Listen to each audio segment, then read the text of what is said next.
Welcome again, everyone. We're happy to have you here today for this webinar regarding the threats to federal transit funding in collaboration with our partners at Transportation for America.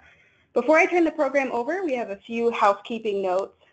First, please remember to place your phone on mute and refrain from placing the call on hold to avoid any background noise or unnecessary interruptions. Secondly, we do plan to leave some time at the end of the webinar for questions. If you do have questions, you can type them into the question box. That should be in the bottom right-hand corner of the webinar panel. And again, we will be addressing those concerns at the end of the session. We have about 1 hour planned for this webinar, and it is being recorded. You can check back to the ACCE website in the next few days, and we will have the recording and the presentation materials available there. Now, to kick things off, we know that many of our members are concerned about the current administration's proposed budget, specifically the elimination of several key transit funding programs. And one of our most active members in this area has been Indianapolis. So we've got Mark Fisher, Chief Policy Officer at the Indy Chamber, here to talk more about what they've been able to accomplish and how that might be impacted. Mark's going to kick us off and introduce the other panelists. So unless we have anything else, Mark, you can take it away. Thank you very much. I'm very excited about the conversation today. We were able to pass a referendum in November and subsequent action by our City County Council to increase funding for transit and allow us to build out our system, increase it by 70%, and implement some rapid transit lines, which are dependent on those federal grants.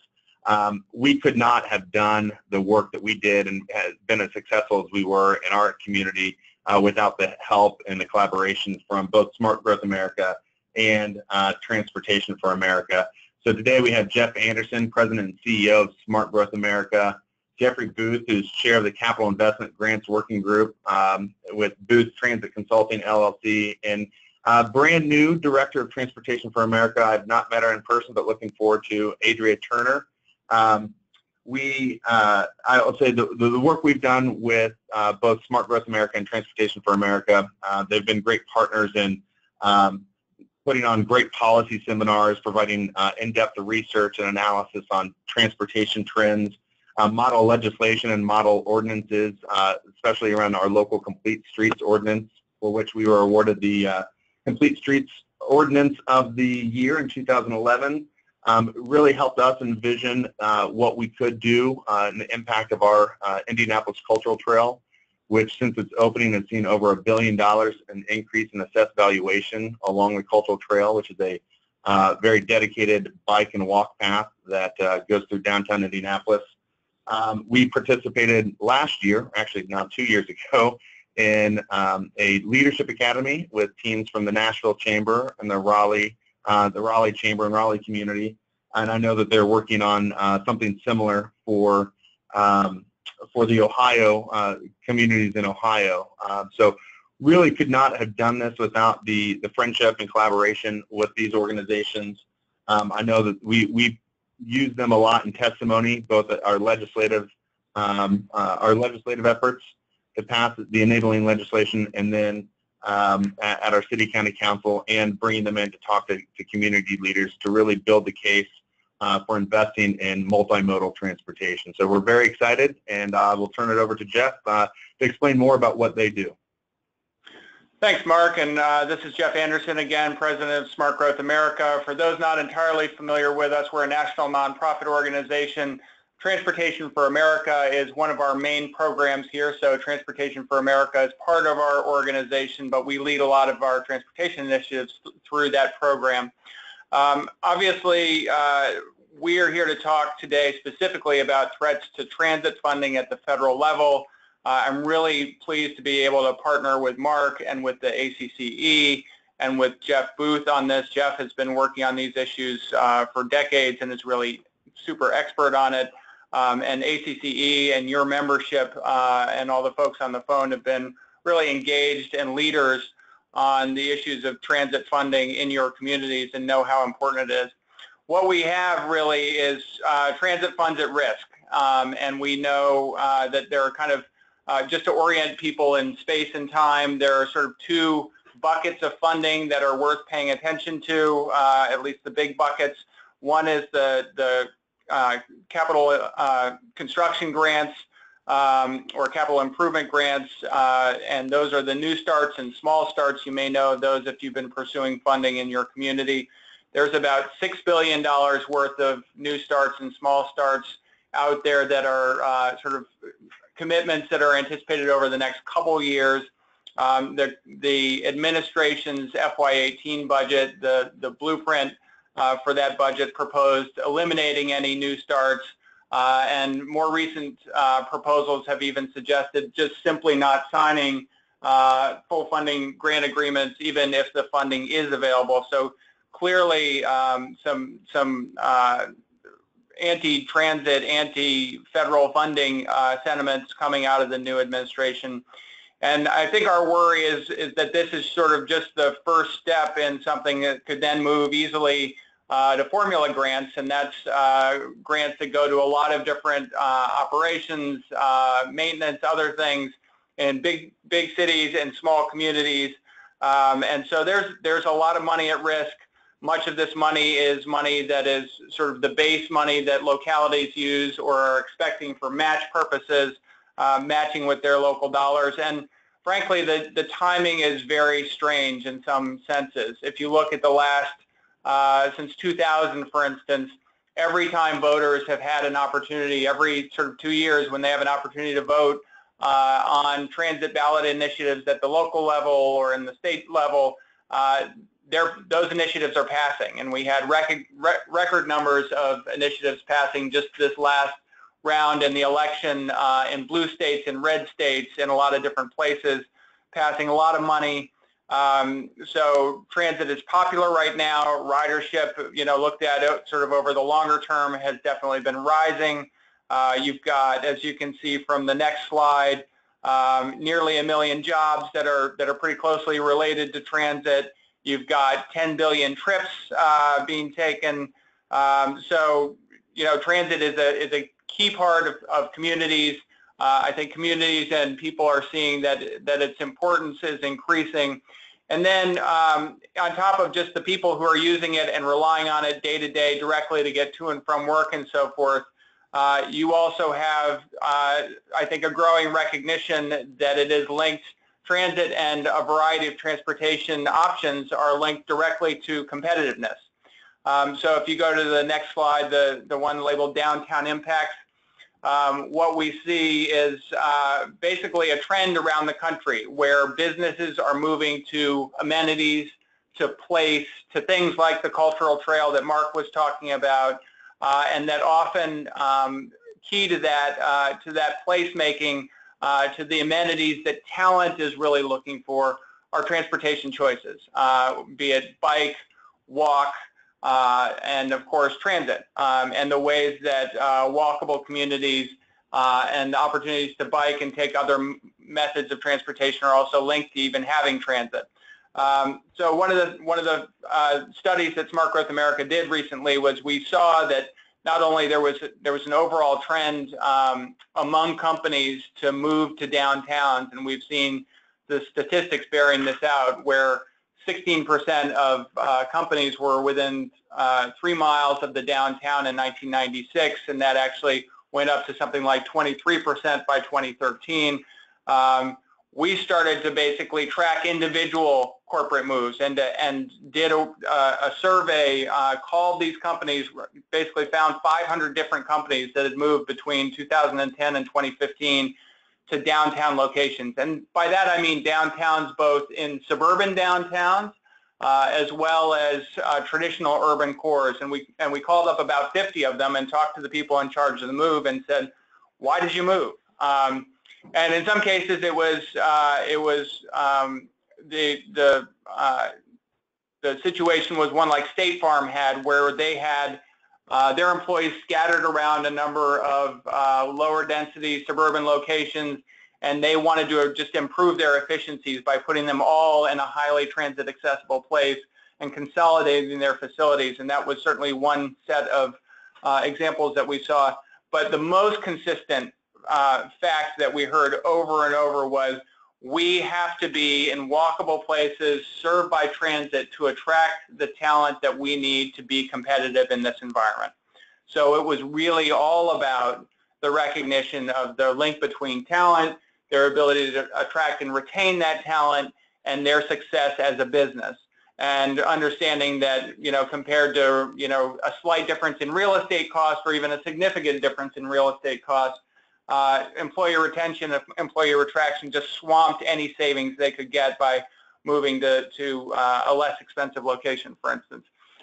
So that was really clear to those companies, and I think it's becoming clear to communities around the country the role that transit is playing in placemaking and the role that place is playing in competitiveness for workers and competitiveness for companies.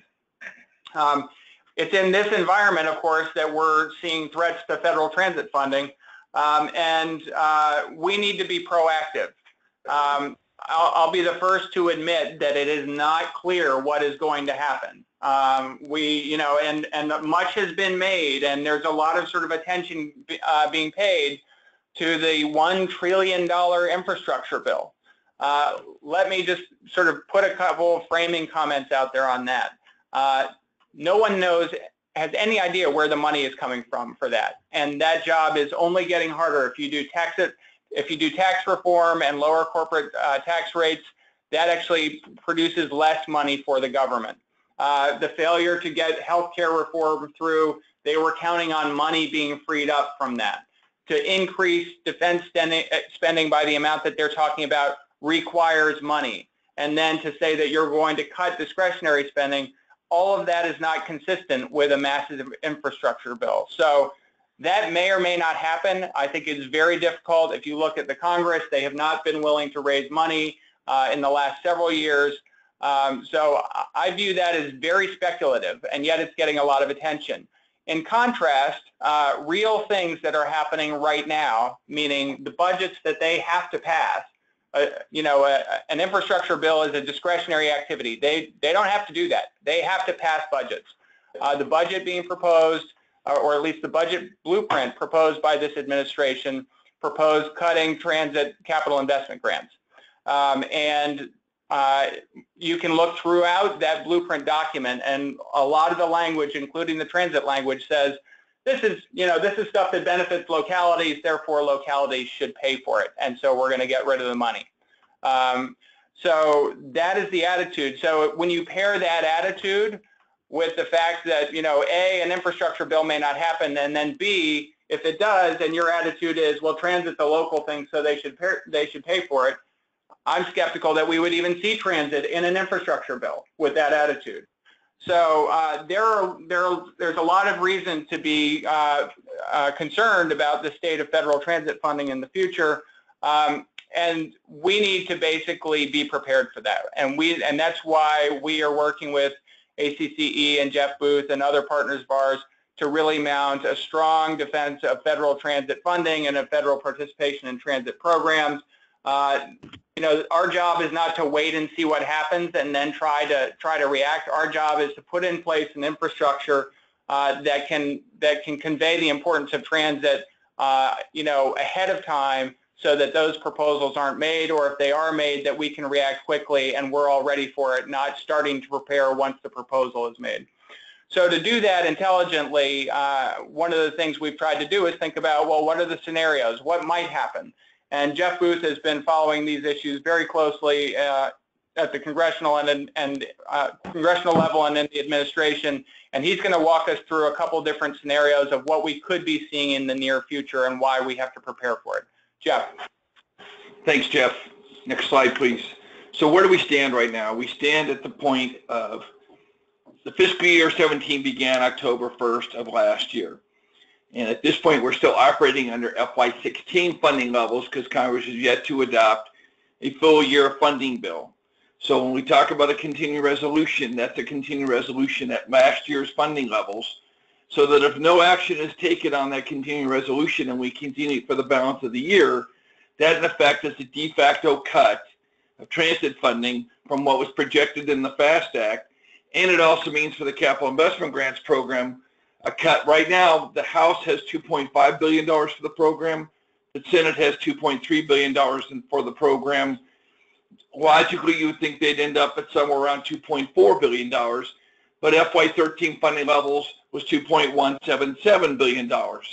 So that action would automatically result in a cut in the program that would affect projects, both current projects and projects that are in the project development process that we're hoping to get their first year of funding in the bill to be able to move forward to construction. So all those projects would be impacted. Now, another scenario for FY17, we're going to know next week sort of what the next steps are on fiscal year 17. And there's lots of ideas floating around right now, but the fact is that Congress has given itself 4 days next week to complete action on FY17. So there's a very distinct possibility that we may see a further continuing resolution until sometime in May before we finally get to final action on FY17. Now, the good news is it appears that the transportation bill is one of those bills that may pass as a separate freestanding bill. But having said that, we have a very real concern over, one, will they put any conditions in that bill in terms of projects that can go forward in the capital investment grants program? And two, we have a real fear in the absence of Congress resorting to a practice that they eliminated several years ago, which is to name projects in the bill, i.e. to do earmarks, that in the absence of earmarking those projects, the concern is what will happen if it's simply in the report that the Office of Management and Budget will ignore that congressional direction and simply fully fund the existing full funding grant agreements and spend down their outstanding balances towards the goal which Geoff Anderson talked about earlier, which is that consistent with the Heritage Foundation proposal, that they see it as a local responsibility and they see that their obligation extends only to those projects that have grant agreements and therefore not advance any new projects. And what we're being told right now for FY18 is the fact that projects who are in the project queue hoping to get into the budget, there will be no projects in this year's budget. So unlike past practice where projects were identified in the budget, the funding levels were identified, so that gave direction to the appropriations committees on how to spend monies for fiscal year 18 as well as 17, they're not going to get that direction in the absence of putting it in the bill. And the fear is what we're going to see is consistent with the skinny budget that came out the middle of March, is that there'll be no money for the capital investment grants projects other than those that already have grant agreements. So that's sort of scenario number one. So that means that all new projects would not have any funding. And the second thing that could happen in addition to what was proposed in the skinny budget is that there was a webinar conducted by FTA about a month ago where the current acting FTA administrator stated that FTA would be engaging in program efficiencies, which I've been around this process for over 30 years. And every time I hear program efficiencies, I hear consolidation and I hear cutting to block granting. You cut the program to block granting the transit monies if you fund transit at all, because as Geoff said, the Heritage Foundation proposal that was reflected in the skinny budget would propose no additional funding for transit. And so because they see it as a local responsibility. So the concern we have is then what happens is that the cuts go beyond the capital investment grants program and extend to the entirety of the transit program. And so then the other option is that we get concerned about, even as we try to figure out how to address the long-term solvency of the Highway Trust Fund, is we revert to legislation that was attempted to be adopted by the House Transportation and Infrastructure Committee back in 2011 that would have simply taken all the monies in the mass transit account, turn them over to the Highway Trust Fund, and then either eliminate the transit program altogether or ask it to be funded out of revenue sources that are as of yet unidentified. And so we're very concerned as to when this budget will come out. Now, we thought the budget might be out by early May. What we're now hearing is the budget may not be out until the 3rd or 4th week of May, and that's tied directly to what Geoff Anderson just talked about a minute ago, is that the reports now is that the Congress wants to make yet another attempt to repeal and replace the Affordable Care Act. And in doing that, what they are doing is trying to free up monies so they can do a tax bill. And so by essentially repealing Obamacare and repealing the taxes that are associated with that, they'll redirect that money to other things because they'll no longer be paying for the subsidies. And so there's yet another opportunity or another effort on their part to try to do that in order to essentially adopt their proposals in terms of repeal in place, identify revenues for a tax bill, and then delay action on both FY17 and FY18 until they have a plan there. So that at this point, this whole process may be delayed another 3 weeks before we complete FY17 and before we see the FY18 budget. With that, let me hand it. I guess I have this last one. And so where we are right now, finally, in the infrastructure package, is that at one point in time, Secretary Elaine Chao, said that it'd be accompanying the May FY18 budget. Now we're sort of backing away from that a little bit, and it may or may not be part of that package. But right now they're telling us in all probability that they won't get around to it until the end of the year or early next year. And why is that? Because, as Geoff said earlier, we need a tax bill to provide the revenues for any sort of infrastructure bill. And in addition, we need a tax bill to adopt the financing mechanisms and the tax credits they hope to create to establish sort of the funding and incentives for the private sector to invest in the transportation program. But the only issue with that approach in the infrastructure package is that there are many states around the United States that do not allow public-private partnerships, number one. And number two, to have a public-private partnership work, you have to have a dedicated source of money that can be used to repay the debt or to make the availability payment to the private operator. And many entities don't have those monies. Or if you're like Indianapolis, you didn't assume that those monies would go all towards financing. You assumed that the federal government would be a 50% partner with you to match the monies that you raise locally, and you're packed with the voters to get that measure passed. And that's true across the United States, where we've had tremendous success in passing referendums over the last several years, raised $170 billion in 2016 around the United States. And all those transit initiatives assumed a federal partner. So the fact is the administration is essentially rejecting the efforts of the localities who adopted revenues with the idea that there would be a federal partner and assuming that all those would go to public-private partnerships. So at this time, as we look at the infrastructure bill, it's not going to happen until this year or early next year, if at all, depending on whether they can pass the tax reform bill. With that, let me turn it back over to Geoff. Thank you, Geoff. And I think we're now going to turn it over to Mark, again, just to hear about how some of these issues are going to play out in a particular place, in this instance, obviously, in Indianapolis. So, Mark, take it away. Sure. So our efforts around transit have really been about a 13 or 14-year effort, starting with some drastic cuts we were facing in our transit system. 14th largest city, 84th largest bus fleet. So we've long ignored transit. We really began in earnest in 2009, 2010 to get some legislation passed at our General Assembly that would allow individual communities in central Indiana to hold referenda to fund transit expansion. Indianapolis, Marion County held a referendum in November that allowed for the a 70% build out of our transit system. In the meantime, we did realign our system, going from a coverage model where we're trying to cover as much of the 400 square miles that is Indianapolis, really doubling down on the routes with the highest residential and job density to really increase frequencies. Most of our routes are going every half hour. The majority were going every hour. Now our new system, as proposed, will go to lines that are coming every 15 minutes. The majority of lines every 15 minutes, and as well as the implementation of 3 rapid transit lines. The first of those lines, which forms the spine of our system, and it's called the Red Line, runs from Northern Arts and Cultural District that's seeing some good growth and mixed-use housing, denser or more urban developments, through some of our most challenging and also our most affluent neighborhoods, through downtown, and then connecting on the south side of Indianapolis to where the University of Indianapolis is.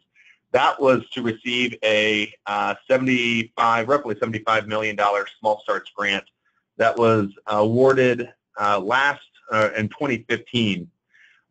So even before we held a referendum to generate roughly the $56 million to realign our system, we had secured the local match, about $20 million, $18 to $20 million for our red line. We were committed to doing the red line, even if the referendum had failed. The line that the red line currently runs on has 5 local bus networks. It accounts for 1% of our service territory, but 15% of the ridership for our network. Very, very dense corridor, and with huge redevelopment potential. Unfortunately, without the release of those dollars, it's a lot of uncertainty. We've used Tiger grants to plan the lines. We're actually using a Tiger grant to start the planning for our second rapid transit line. But there's a lot of uncertainty. We're also trying to coordinate our construction projects because of BRT, the built-on station areas, the dedicated lanes. There will be traffic disruptions. We're trying to really minimize that. We're doing a large-scale combined sewer overflow project that will shut down many of the streets that our red line will run in. So we're trying to coordinate our construction schedule to minimize disruptions, to make it cheaper and make it more efficient. But with the uncertainty at the federal level, it's been difficult. I know I actually sit on the board of our transit corporation. We are trying to work with the Federal Transit Administration to work out a deal where we can begin construction, begin development of the red line without the federal dollars, using local dollars only. But in the event that those dollars do get released, we would be able to recoup the federal grant dollars.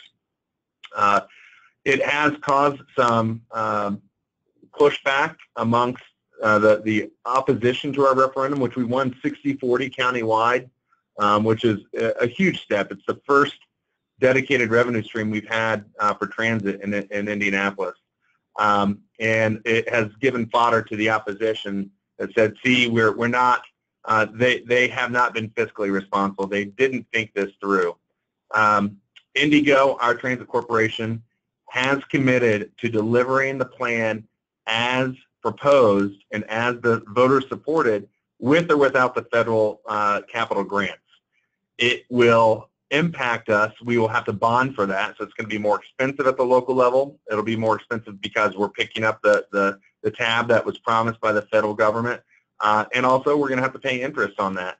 And it will also cause us to minimize some of the capital investments that we are looking at around sidewalk repairs, street repairs that really could benefit from the federal grant. So it's not easy. We've been out to D.C. several times. 2 weeks ago, we met with the FTA acting administrator, members of our congressional delegation. I'll be going back out next week. There is support, but I think it's a matter of where this falls in priorities and just the massive confusion that seems to be happening in Congress with where things stand and how far they can push. So our message to our congressional delegation is we've done our part at the local level. We've stepped up. We've secured not only the matching grants, but also ongoing revenue to fund our transit system. That was predicated on strong partnership at the federal level. I think we were one of 55 communities that passed referendum in November. All of those are predicated on a strong federal partner. And we need Congress to hold up their end of the bargain. Our enabling legislation was signed by the Vice President of the United States, Mike Pence, issued a very positive signing statement. And we've been very careful. This is not a Republican or Democrat issue. This is, for us, about workforce mobility. It's about rebuilding our urban core. It's realigning our transportation network to where the jobs are. And so we've had a very strong, broad-based coalition that's been able to discuss everything from food deserts to aging in place, social justice, environmental concerns, and economic development and workforce mobility. I've never seen a coalition like this on any issues that I've worked on the past 14 years at the Chamber. And our message, again, to our delegation is, we've done our part, you do yours, and hold up your end of the bargain. So that's where we stand in Indianapolis. I'll turn it back over to the folks at Smart Growth America. Great. Thank you so much, Mark. And I think that your points are definitely well taken. We now encourage everybody that's listening to think about what these impacts will have on your local communities. So obviously we talked about the different scenarios. The loss of the discretionary programs will certainly have an impact on your ability to build new transit and to expand your current systems. But the even more extreme potential cuts to the formula funding would have impacts on current service and operations. So that's going to have an impact not only on expansion, but on the operations that are currently underway in your cities and metropolitan regions. Adrea, I might add, this is Mark again, I might add, our cultural trail, which we're seeing explosive growth around it, over $1 billion in AV increase in 5 years. Sections of that cultural trail were funded by Tiger grants. There is a true economic impact to these capital investment grants, and we need strong partnership at the federal level. Absolutely. I agree with you. So another piece of that, so we're obviously advocating for very strong support for continued federal investment in the Capital Investment Grants program and also in the Tiger program. But when we're talking to members of Congress about these cuts, your comments, Mark, about the cascading impacts that they would have on, other budgetary impacts on the ground and your ability to repair the sidewalks and repair the roads, because if you've got local governments trying to backfill to make up for the federal cuts, it's certainly going to have an impact across the board. Another element that we've been considering and communicating is the impact of the manufacturing. So those entities that have the supply chain in their communities, how the cuts to the transit systems are going to impact those manufacturing communities. And Geoff, Boothe has some very good examples, specifically from Seattle, which we've got a visual representation of how some of the transit agencies are effectively mapping their supply chain across the country and indicating that the impacts the cuts would have extend beyond those areas that are just serviced by transit and also include additional areas that you may not think of as served by transit, but that have a really strong economic impact based on the manufacturing located in their community. So Geoff, if you want to talk through the Seattle example specifically and how you're working with other properties to map those similar characteristics. Thanks, Adrea. I appreciate it. Early on, my first conversation with Smart Growth America was really back in January, February, when we began to get a sense of the Heritage Foundation budget, and we agreed back then that this fight was going to be fought out in House districts and states with a largely rural or ex-urban location of manufacturing facilities, that this was about manufacturing jobs, and it wasn't just about urbanized areas, and we needed to take the Capital Investment Grants program and essentially make the case that it has a lot of manufacturing jobs because of all the suppliers or sub-suppliers that service these projects and help build them. And so basically there's a database available at the American Public Transportation Association that I utilize to identify every supplier in the districts of the Republican members of the House Budget and House Appropriations Committee to help members begin to focus on those suppliers and those key districts to make the case for why they should care about the transit program. So what Seattle did then is they took it a step further and they dug through their procurement database to identify every single supplier located in every state around the United States, who they were, where they were located, and then they also went through and identified how many jobs would be created in every one of those states, in every one of those districts, by every one of those suppliers. And then they came to Washington, D.C. and did Hill visits with delegations from the state of Florida, South Dakota, and Pennsylvania, states that otherwise you wouldn't see why would they care about a Seattle streetcar, but because they had major suppliers that were located in those states, they met with the senators and the House members that represented those suppliers to help them understand you care about the Seattle streetcar project because that project will create jobs in your district. But if there's not federal money and that project doesn't go forward, you're going to lose jobs in your districts. So the fact is that the cut to the program has an effect of cutting manufacturing jobs throughout the United States, which are largely located in more rural or ex-urban districts. They're not located in the larger metropolitan areas. So the idea then is to sort of take the capital investment grants program, which has been typically seen as an urban or metropolitan program, and make the case that in fact it's also a rural and ex-urban program because of where the manufacturers are located and the people that they employ, and more importantly, with this administration putting so much emphasis on manufacturing jobs, to make that case that you are cutting jobs for the very people that supported you for election, and to try to help make that case to the folks on the Hill so that they would support the program and see the value of the program, and also the fact that they should care about the program even if they don't have a project in their state or in their district. And with that, let me turn it back over to Adrea. Thanks, Geoff. That was really helpful. And so just to close on the different ways that we're encouraging you to leverage your voice, be very specific when you reach out to your members of Congress about the impacts of the potential cuts in your community. And given Geoff's example, engaging suppliers and manufacturers, broadens the base of those individuals that would certainly have influence on the members of Congress. To the extent that you can tie jobs and economic impacts to the local projects, that's obviously very compelling. So I think now we can move to some of the questions that we've received. Please continue to send your questions through the system, and we'll take the questions and then pass them off. So I think one of the questions you asked for specific examples and information that you can take to your congressional representatives when you meet with them. And absolutely, at Tea for America, we can help out with that. So we've been working with cities across the country to provide very detailed analyses of the potential impacts of under each scenario. So looking at the Tiger projects that various metropolitan areas have received since 2008, 2009, the impacts on the new starts and small starts reductions, but also going further to look at what the potential impacts would be on cuts to formula grants. So definitely we can assist with some tailored information for you to take with you to your congressional representation meetings, but we also have some more general information on our website as well.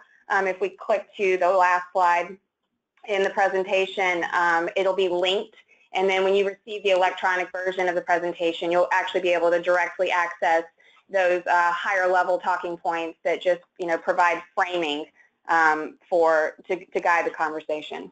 And Adrea, this is Geoff Anderson at Smart Growth America. How do we want people to reach out for some of that tailored information? Absolutely. So I think now on the screen you can see the last page that has Renata Reeder, our Tea for America Outreach Director's email address, and you can email Renata and she will connect you with a member of the Tea for America team that can talk through the various resources that we have available to share with you.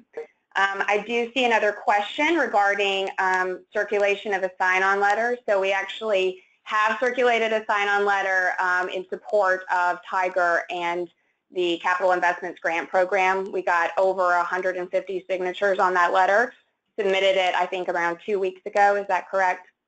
But Renata, do you have any plans for, we're obviously going to, as this campaign continues, we're going to continue to share information and circulate resources, and additionally have opportunities for calls or letters in the future. And just before Renata, you answer that, this is Geoff again. I think what we wanted to do with this webinar, first and foremost, is make people aware that there is a serious threat, that it's, in many cases being overshadowed by talk, nebulous talk of a maybe happen, maybe will not happen stimulus, but that there are real threats right now.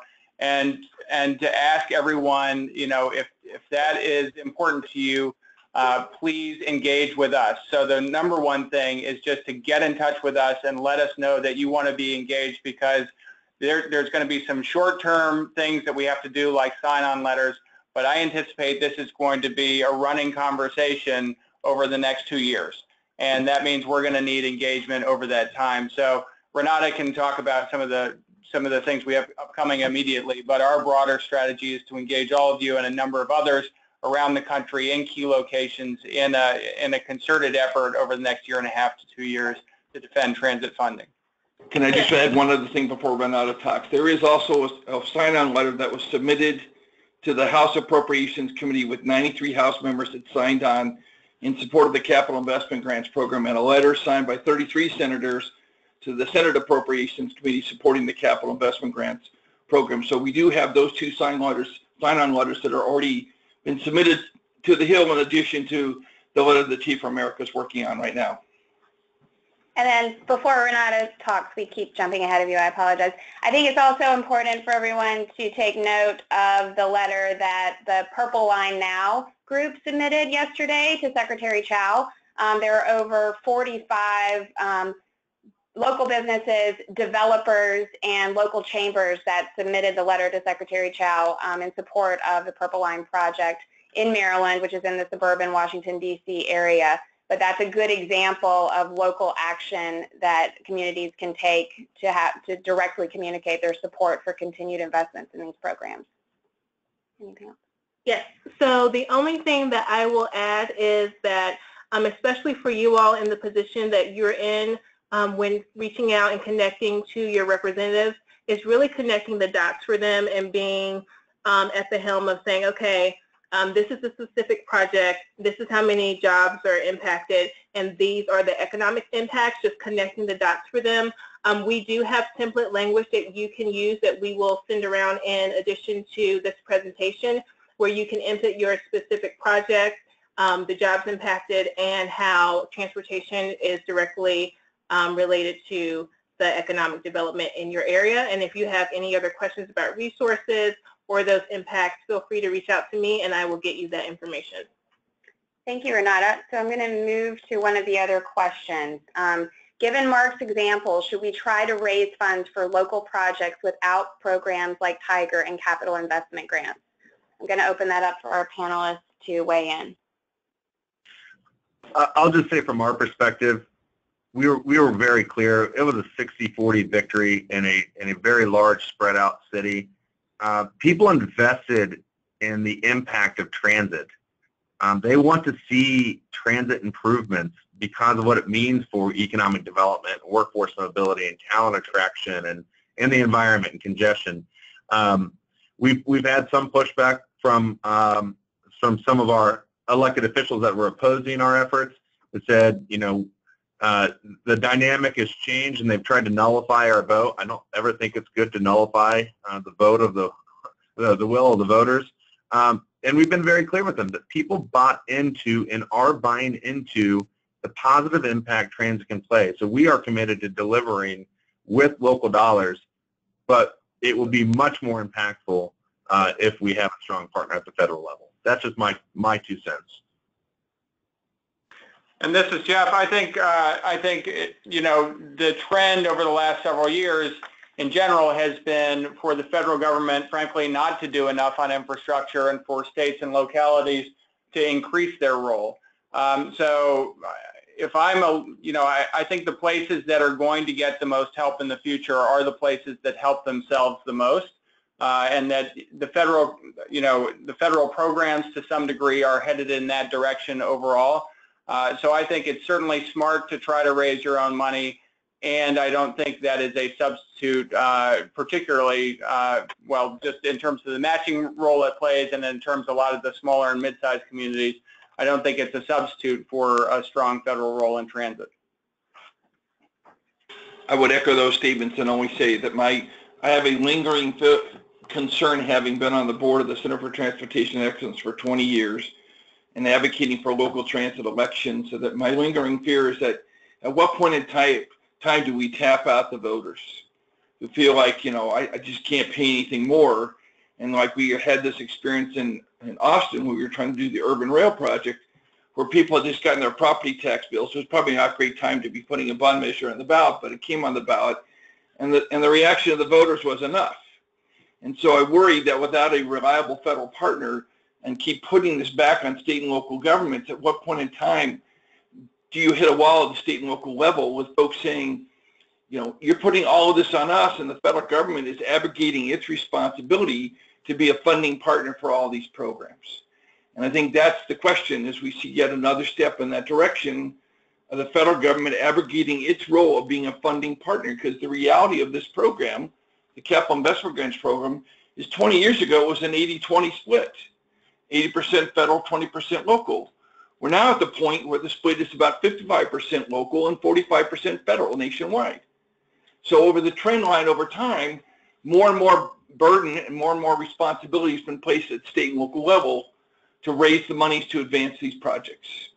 And I think that's just because the federal government has not served its role, because for 20 plus years, we've not had an increase in the revenue that goes into the Highway Trust Fund to support the Highway Trust Fund or the Mass Transit account. And so this is a continued effort by Congress and subsequent administrations to not fulfill their role and responsibility to provide the monies necessary to build the nation's infrastructure.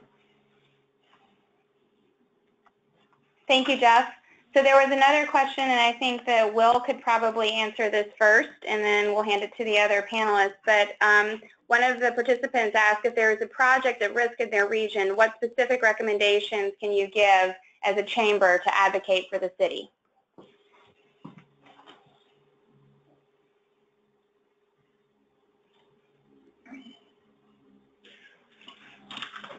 Will, go ahead.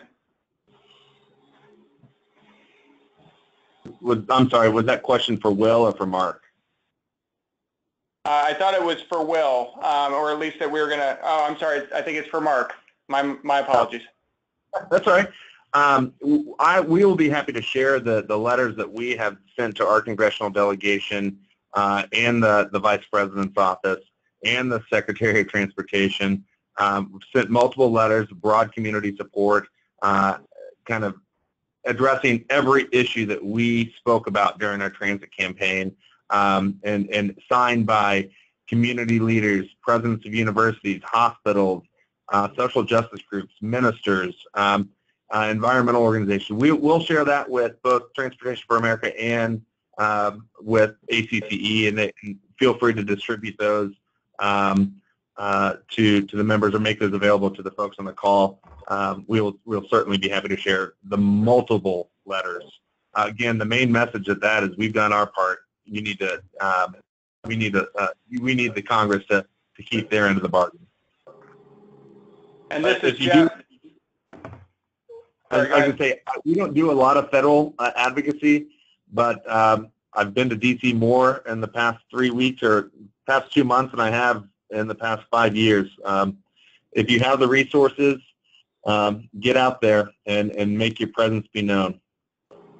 And this is Geoff. Just to add an important point, I think, places like Indianapolis probably have important congressional representatives who may be swing, people who, whose votes are going to make a big difference.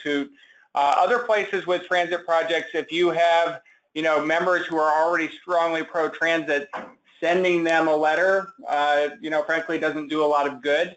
That's why we are trying to create this campaign so that we can make sure that your interest and enthusiasm and concern not only gets translated to your particular representatives, but that there is an infrastructure represented by us here that can actually make sure that that when you look in who has to actually get influenced in Congress and the Senate to make a difference, that we're reaching those people as well. We've been advised that the House is so dysfunctional right now that we need to concentrate on our Republican member of the Senate, a freshman, but has some real budget chops from his time in the House.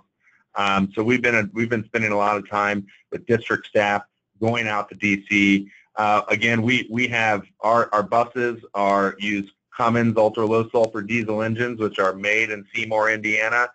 Cummins distribution headquarters is being built on our cultural trail. They use Allison transmission. So again, tying it back to your local economy, your local manufacturing, and the jobs that would be impacted by that certainly helps as well. Thank you. So we received another question, and this one is for Geoff Boothe. I don't have a current project in the pipeline that is getting federal funding. How do I participate, and how does what's happening at the federal level impact me? Okay, well, the fact is the pipeline is a pipeline that exists for several years. So if you've got a project that's in the planning phases, You care because if in fact the program gets eliminated in FY18, there's no funding to match whatever efforts you're undertaking at the local level to move your project forward. And so I think you care because we're worried. For example, I do work in Atlanta for MARTA. They passed a referendum to raise the sales tax this fall for projects that are not yet in the capital investment grants program. And yet they had an article in the Atlanta Journal-Constitution this week talking about why federal funding is important to their plan. Why? Because they assumed by adopting the referendum at the local level to raise the monies for funding for projects in Atlanta with the idea that other jurisdictions would follow, that there would be a federal program that would allow them to advance their projects. So you care because it's not just about the present, i.e. FY17 or 18, but it's about the future, 3, 4, 5 years down the road when your region's ready to move a project. You want a federal program to be there to be able to match the monies that you'll be raising locally when your project gets to that point of maturity that it's ready to enter into the federal program. Geoff, do you also want to talk about formula funds? Yeah, I think a real issue we have is that part of what we may see in the budget coming out in 18 is actually a cut of formula monies. Now, not to get too deep in the budget parlance, but the fact is that formula monies had historically been considered mandatory spending and not subject to cuts. But what we're hearing with this consolidation of the programs is the fact that they may try to realize budgetary savings by consolidating the transit programs and then cutting the amount of money for them, despite the fact that they're authorized in the FAST Act and they're theoretically paid for in the FAST Act because of the source of funding used to prop up the Highway Trust Fund and the Mass Transit account, to try to cut the program across the board to sort of phase out the program over a 5-year period, which is what the Heritage Foundation proposed as part of their Blueprint for America that they put out earlier this year. So we may see the first year of that 4 to 5 year plan to eliminate the transit program at the federal level altogether. So that is something to be concerned about and something that could be very real given the fact that this administration is taking their cue from the Heritage Foundation and that Blueprint for America. And so in lay terms, money you're getting now you wouldn't get in the future. Correct. Okay. Thank you, Geoff.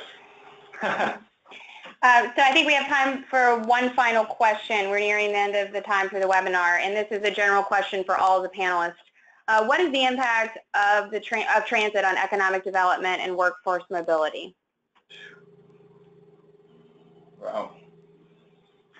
Well, I'll take a first crack at that. I think we know that the impact of transit in some ways is like the impact of roads. If you build something that connects nothing to nothing else, the impact's pretty bad, and it's a dumb investment. And I think what we've seen over the last couple decades is that is an increased understanding of where and how transit actually fuels economic development. And that is when you pair it effectively with concentrated development, with mixed-use walkable development, when you use it as fuel for revitalization and for adjacent private sector infrastructure and private sector development, that's when you get real economic development benefits. And seeing that demonstrated on the ground, I think, is the #1 reason we see communities across the country voting to tax themselves to get those benefits. It's also, as we know, absolutely key for a lot of the communities and people for whom this is the #1 and in fact only way in which they get to participate in the economy. Everybody wants people to bootstrap themselves up. Well, it's very hard to bootstrap yourself up if you can't get to a job. So for a lot of people, this is the way they participate in the economy, and it's a sort of double positive, because not only are they helping themselves, but if they're unable to get to jobs, then suddenly it becomes a public burden. So it's not just an elimination of self-help. It's the creation of a burden on the public entities. So those are in terms of economic mobility. There are all kinds of studies that show that more access leads to greater economic mobility, and that access to jobs and transportation choices is a big part of that. Yeah, this is Geoff. Sorry, go ahead, Mark. Specifically for Indianapolis, we've seen a realignment of our entire economy, decline in manufacturing. So that means jobs have moved. The types of jobs that we're creating are different.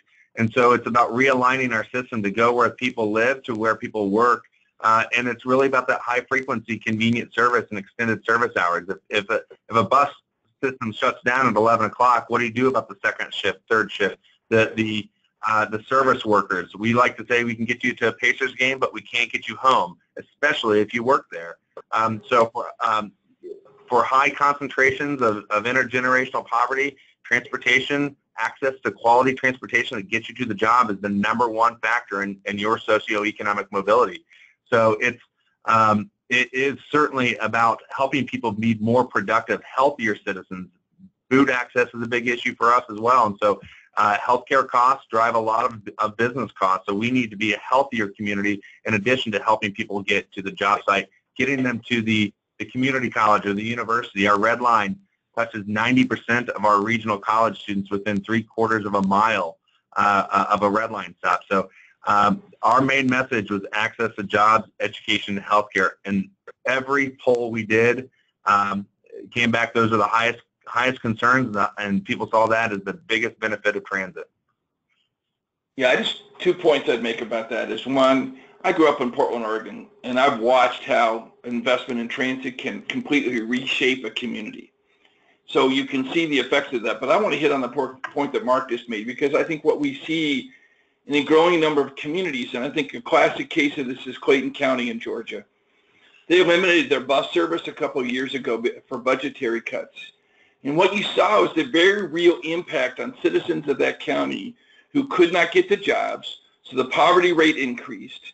We had more people requiring federal food assistance because they couldn't get access to food. They couldn't get access to jobs. They found the value of their properties declined because people didn't want to live there anymore, because in living there they didn't have access to transit or transportation alternatives.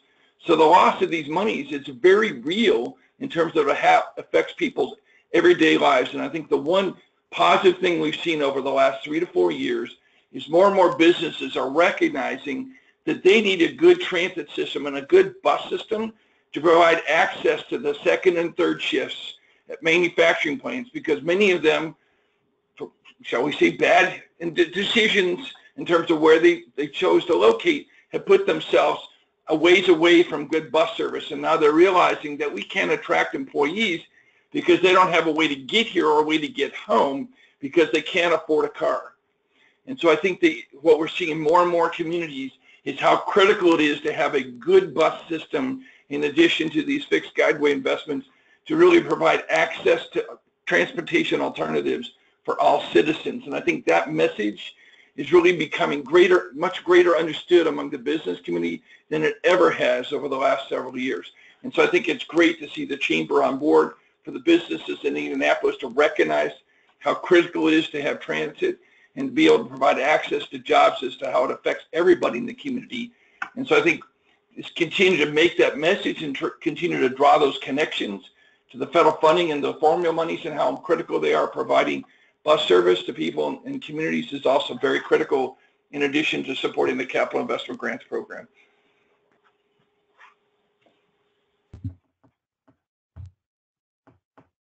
Mark, do you want to add anything? I'm good. All right, this is Hannah with ACCE, and we're coming up at the end of our time here. I want to take this opportunity to thank each of our panelists for sharing on this important issue. If we did not get to your question, we will make sure we follow up with you offline.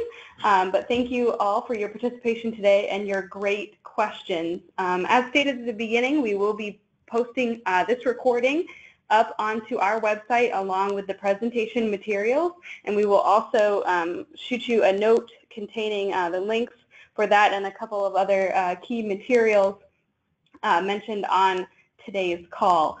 So thank you all to the participants today and to our panelists, and we will like to connect with you next time. Thank you. Thank you. Thank you.